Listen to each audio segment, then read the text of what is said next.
Hello friend, आज का हमारा टॉपिक है मैरिज रिलेटेड वर्ड मीनिंग। और आज का हमारा फर्स्ट वर्ड है दूल्हा। दूल्हे को हम इंग्लिश में ब्राइड ग्रूम कहते हैं। ब्राइड ग्रूम यानी कि दूल्हा। नेक्स्ट है दुल्हन। दुल्हन को हम इंग्लिश में ब्राइड कहते हैं। ब्राइड। दुल्हन यानी कि ब्राइड। नेक्स्ट है सुहागरात। सुहागरात को हम इंग्लिश में गोल्डन नाइट कहते हैं। गोल्डन नाइट यानी कि सुहागरात। नेक्स्ट है बारात। बारात को इंग्लिश में हम कहते हैं वेडिंग प्रोसेशन। वेडिंग प्रोसेशन यानी कि बारात। नेक्स्ट है बाराती।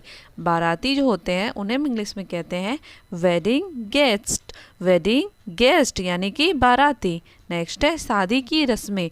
शादी की जो रस्में होती हैं जिन्हें हम करते हैं उसे हम इंग्लिश में कहते हैं वेडिंग राइट्स। Wedding rights. मंगनी या फिर सगाई। मंगनी या फिर सगाई जो होती है उसे हम इंग्लिश में कहते हैं इंगेजमेंट। इंगेजमेंट। नेक्स्ट है मंगेतर। मंगेतर या अगर मैन है तो उसे हम इंग्लिश में फियोंसे बोलेंगे, लेकिन अगर वो वोमेन है तो हम उसे इंग्लिश में फियोंसी बोलेंगे। फियोंसे और फियोंसी यानी मंगेतर। शादी। शादी को हम इंग्लिश में कहते हैं मैरिज। मैरिज यानी कि शादी। नेक्स्ट है शादी करना। शादी करना को हम इंग्लिश में कहते हैं मैरी या फिर गेट मैरिड। मैरी या फिर गेट मैरिड। मंडप। जो शादी का मंडप होता है गाइस उसे हम इंग्लिश में कहते हैं कैनोपी। कैनोपी यानी कि मंडप। नेक्स्ट है पंडाल। पंडाल को हम इंग्लिश में कहते हैं मार्की। मार्की। मार्की यानी कि पंडाल। नेक्स्ट है वरमाला। वरमाला को हम इंग्लिश में कहते हैं गारलैंड। गारलैंड यानी कि वरमाला जो दूल्हा दुल्हन एक दूसरे के गले में डालते हैं। बिचौलिया। बिचौलिया उसे हम कहते हैं जो शादी फिक्स करवाता है, और बिचौलिया को इंग्लिश में हम मैच मेकर कहते हैं। मैच मेकर यानी कि बिचौलिया। मांग भरना। मांग भरने को हम इंग्लिश में कहते हैं टू गेट मैरिड, या फिर हम इसे अप्लाइंग वर्मिलियन भी बोल सकते हैं। नेक्स्ट है गठबंधन। गठबंधन को हम इंग्लिश में कहते हैं अलायंस। अलायंस यानी कि गठबंधन।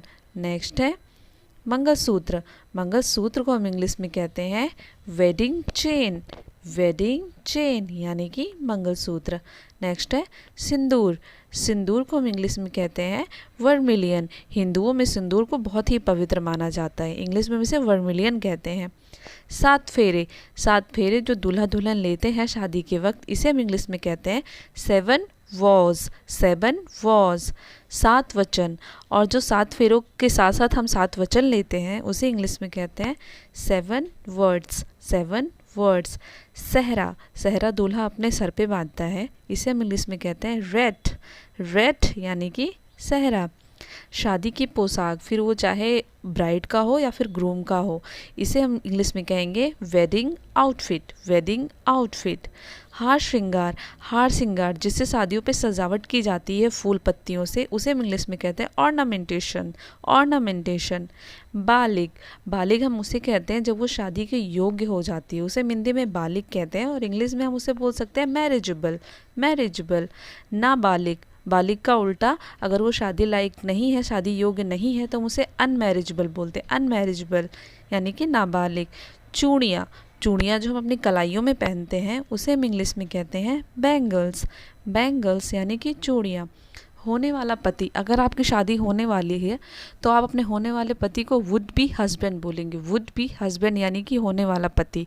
और सेम अगर शादी लड़का है, उसकी शादी होने वाली है, तो होने वाली वाइफ को वुड बी वाइफ बोलेगा। Would be wife. पति पत्नी। पति पत्नी जो होते हैं उसे हम इंग्लिश में बोलते हैं स्पाउस। स्पाउस यानी कि पति पत्नी। नेक्स्ट है अर्धांगिनी।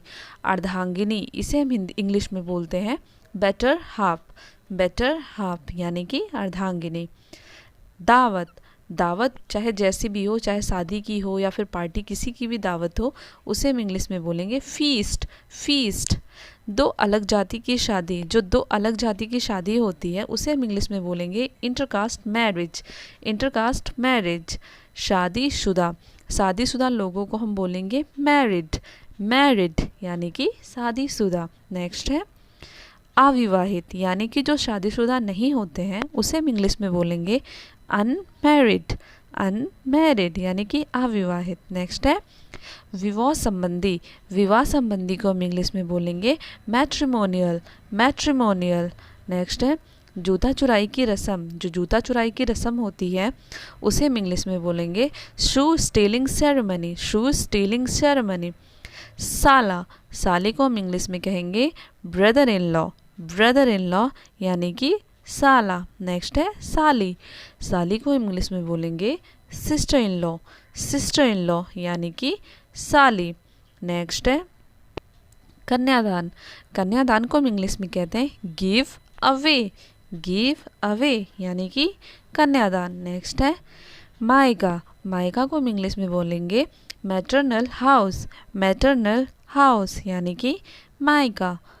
ससुराल, ससुराल को हम इंग्लिश में बोलेंगे in laws house, in laws house यानी कि ससुराल।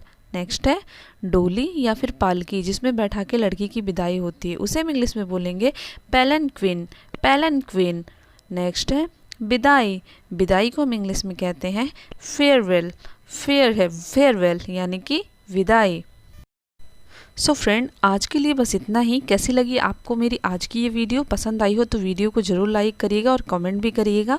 कल फिर मिलती हूँ एक नए वीडियो के साथ। तब तक के लिए बाय एंड थैंक यू।